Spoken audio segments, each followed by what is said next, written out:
शहर के एक कोने में एक पुरानी चाय की दुकान थी। छोटी थी सी, सादगी सी भरी, लेकिन उसमें कुछ खास था। एक सुकून था जो शोर के बीच भी शांति दे जाए। हर रोज सुबह एक 70 साल का बुजुर्ग वहां आते। सफेद कुर्ता पैजामा, हाथ में एक पुरानी सी डायरी और आंखों में थकान पर चेहरे पर एक शांत मुस्कान। वे चुपचाप आकर एक कोने की कुर्सी पर बैठ जाते और धीरे से कहते, बेटा एक चाय देना। चाय आती, वो आधी पीते और चुपचाप पैसे देके चले जाते।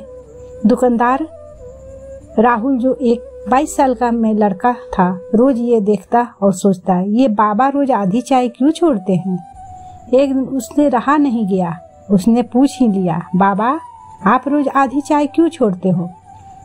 बाबा कुछ पल चुप रहे, फिर उनकी आंखों में एक हल्की सी चमक और एक पुराना दर्द उभर आया। बाबा बोले, कभी मेरी पत्नी भी मेरे साथ यही चाय पीती थी।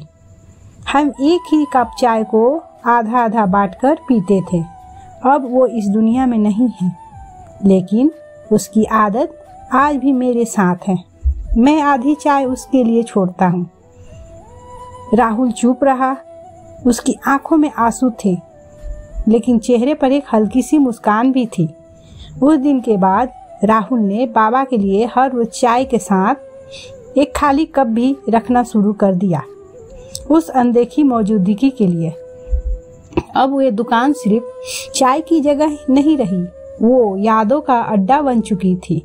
बाबा रोज आते, एक कप में चाय पीते और दूसरा कप खाली उनकी यादों के लिए वहीं रखा रहता।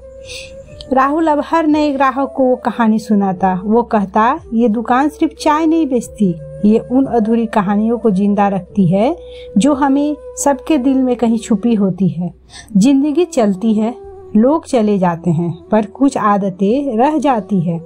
कुछ कप अधूरे ही भरे जाते हैं और कुछ कहानियाँ अधूरी होकर भी सबसे ज्यादा पूरी होती है।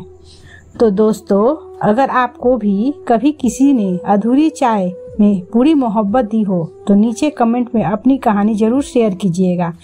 मैं हूँ रिंकी और ये थी एक और दिल से निकली कहानी, एक चाय की चुस्की के साथ।